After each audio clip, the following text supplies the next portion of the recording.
Thursday morning, Eric Bristow scribbled 5 words in his diary. My heart is going to explode. That night, Britain's darts king was dead at 60.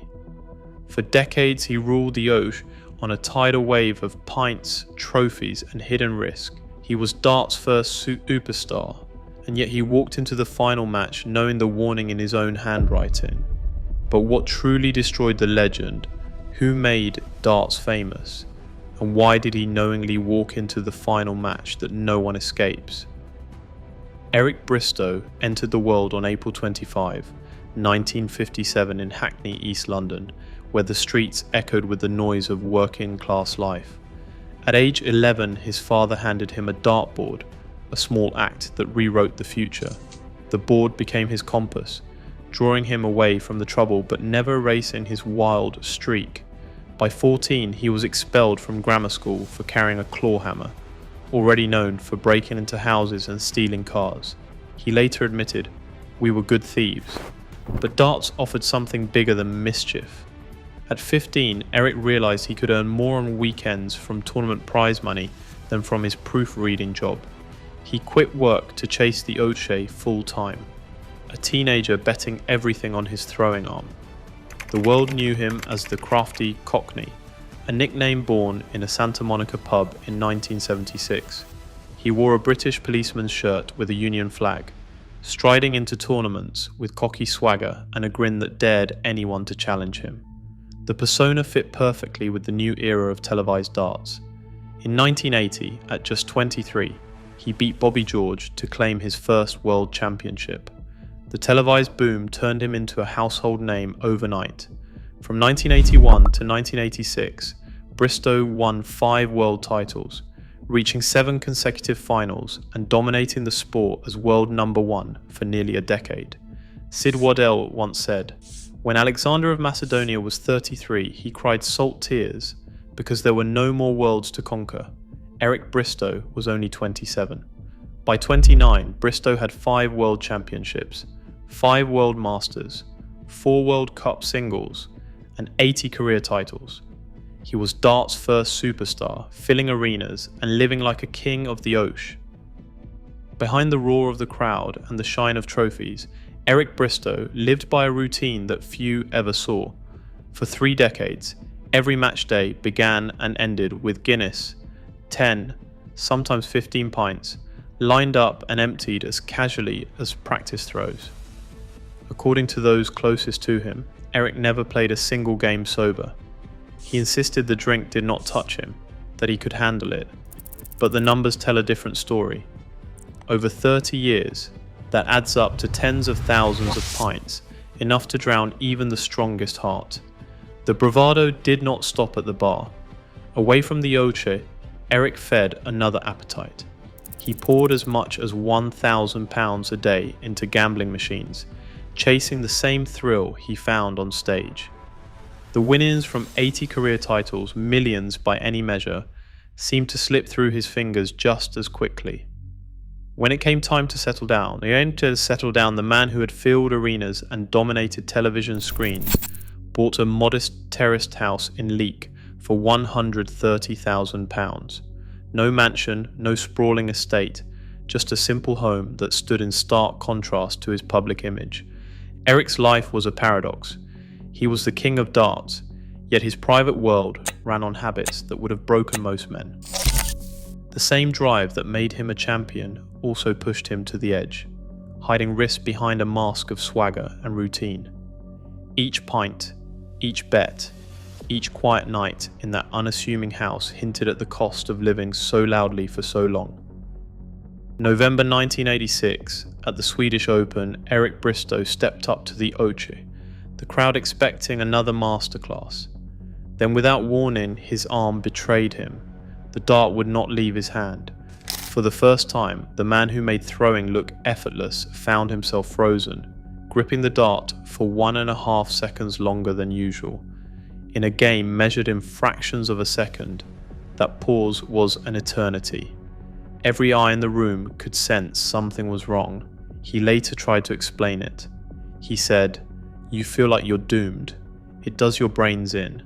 Just does your brains in." They called it dartitis, a psychological block like the yips in golf. For a player whose confidence had always been his weapon, it was devastating. The rhythm that powered 5 world titles simply vanished. Each throw became a struggle, each match a test of nerves he could not win. The scoreboard reflected it. World number 1 slipped from his grasp, averages fell, and the man who once owned the stage now fought to stay afloat. In private, Eric wrestled with a sense of helplessness. The game that had given him everything now felt impossible. He chased solutions, sports psychologists, new routines, even changing his grip, but nothing worked. Dartitis did not just attack his throw, it gnawed at his identity. No injury, no scandal, just a silent, invisible enemy that stole the magic before he turned 30. For the first time, Eric Bristow looked vulnerable. Phil Taylor stood at a Stoke-on-Trent workbench, earning £52 a week shaping ceramic toilet roll holders. Eric Bristow saw more than a factory hand. He saw raw talent. He put £10,000 of his own money on the line. Not as a gift, but as an investment. The deal was simple. Taylor would repay him if he made it. For Eric, it was a gamble, but he never doubted his eye for a player. That sponsorship changed everything. Taylor quit the factory, trained relentlessly, and soon the student became a threat to the master. The irony hit hardest in 1990. On the world's biggest stage, Taylor faced Bristow in the final. The result was brutal. Taylor whitewashed his mentor, 6 sets to none. The man who had built dart's first dynasty watched his own creation dismantle him in front of a global audience. There was no hiding from the scoreline, and no hiding from the shift in power. Bristow had passed the torch, but not by choice. Taylor did not just repay the £10,000, he rewrote the record books, winning 16 world championships and eclipsing every one of Bristow's records. For Eric, the legacy was double-edged. He had created a champion who would become the greatest of all time, but in doing so, he guaranteed that his own era would be remembered as the prologue to someone else's reign. The Kingmaker was left on the outside, watching his own legend grow in another man's shadow. Thursday morning in Liverpool, Eric waited for his ride to the Echo Arena. Pen in hand, shivering with cold sweats. He wrote it down, feel bad, cold sweats. It feels like my heart is going to explode. Don't like it, going to Echo. The show must go on.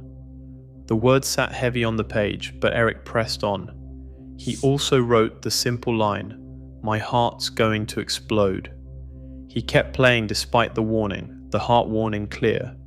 By afternoon, he was inside the arena, greeting old friends and slipping into the familiar rhythm of match day. Bobby George spotted him at the bar. Eric ordered a pint, raised it with a half grin, and promised to catch up later. Bobby remembered. He came in, had a pint, said see ya. 2.5 hours later, he was gone. Eric ignored the warning signs, focused on the crowd, and kept his promise, because the show must go on. Eric stepped out into the cool Liverpool night, a half-finished cigarette in his hand. Outside the Pullman Hotel, his body gave out. He collapsed onto the pavement, the cigarette left unfinished beside him. Taxi driver Ricky Nickel, trained in first aid, rushed over and started chest compressions. An off-duty nurse joined, but nothing could bring him back. News swept through the Echo Arena. The Premier League match inside stopped as players broke down in tears. From the crowd came a chant, there is only one Eric Bristow. Partner Bex Gadd later said he probably got to heaven and thought, I did not get to have my fag. A leading cardiologist, hearing the story, called it a textbook case. A heart weakened by years of strain, failing at last. A legend gone in an instant, leaving only questions and memories behind. Right now, thousands of players still step up to the Oche as pints line the rails, unchanged since Bristow's era. The cost of glory lingers, measured in trophies and heartbeats. Legends shape games, but the game shapes legends too. What price would you pay for immortality? Share your thoughts below.